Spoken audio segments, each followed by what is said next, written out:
The General Assembly will likely adjourn in a couple of weeks without adding more charter schools and allowing more school choice, reforming annexation laws, protecting private property from eminent domain abuse, defending the sanctity of life by passing the Unborn Victims of Violence Act, allowing citizens to vote on the traditional marriage constitutional amendment, and passing tax cuts to stimulate the economy. People respond to the truth, and that's what we're telling them, because they don't like the fact that a third of our kids don't graduate from high school. We don't fund our roads even though we increase our spending by 9.5%. We've got the highest taxes of any state in the Southeast. In fact, you know, we've lost 75,000 jobs just to our 3 neighboring states in the last 5 years. That's horrible. They've taken with them $6 billion of capital investment. Now, why did that happen? Well, Governor Mark Sanford answered the question for me at one of our meetings in Charlotte. He said, the greatest marketing tool we have in South Carolina are North Carolina's high tax rates. The top 1% of taxpayers pay 39% of all taxes. That's $87,000 and above.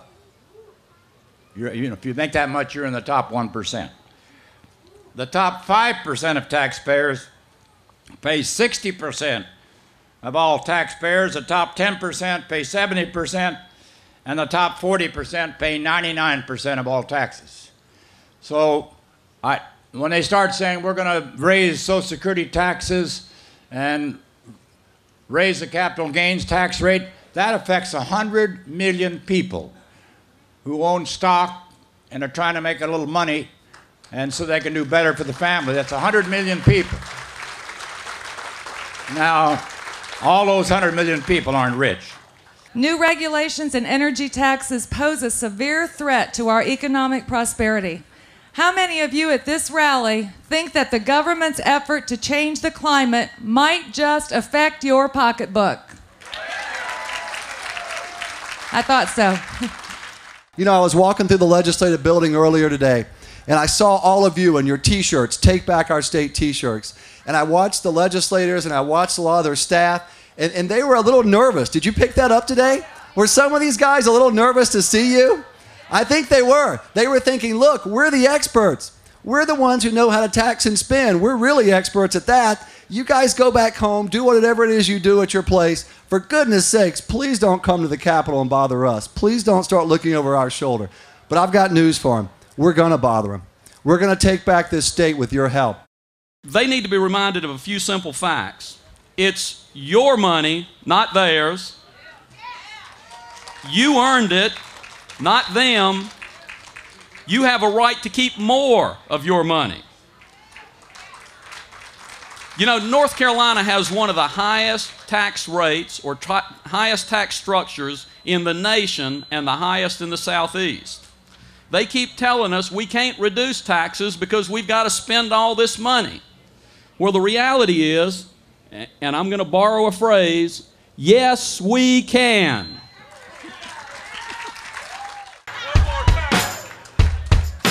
We will rock you. We will rock you. We need to get outside the belt line here and find out the impact of taxes, the impact of crime, the impact of the lack of jobs. It is up to us as elected officials to find out what the problems are, and then with you, work with solutions. That is our job. We're public servants, not the other way around.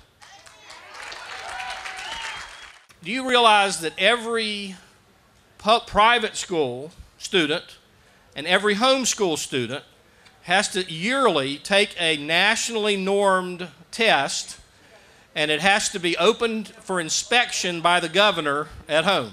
Y'all know that? You know it. But not public school students. We don't dare give them nationally normed tests because we're afraid of the results. And as long as we refuse to measure ourselves against the nation and the world, we will get mediocrity. Just how serious are you about rebuilding the conservative movement, one individual at a time? How committed are you to fiscal restraint on taxes and spending? How important is it to you to protect our families from the excesses of cultural relativism? How determined are you to do something about public education reform? How prepared are you to fight for the property rights of the citizens of North Carolina?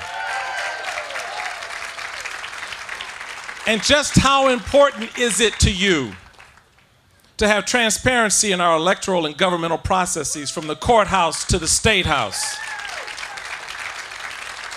The last time I checked, there were 25 separate taxes that we pay in North Carolina. And that doesn't include the fees that we pay on so many things. You know, if you get a fishing license, you pay a fee. Newborn babies, screening test, you pay a fee. There's even fees on coffins. You name it. They are getting our money every way they can. And I'm going to tell you, it makes me kind of mad. Now, I wouldn't be mad if I felt like I was getting my money's worth for all of these taxes that I pay. I know many of you won't be voting Libertarian, but I hope that you respect the right of me and my fellow Libertarians to have our choice on the ballot. There are 76 races in the General Assembly that have either only a Republican or only a Democrat. We need more choice in North Carolina, not fewer choices.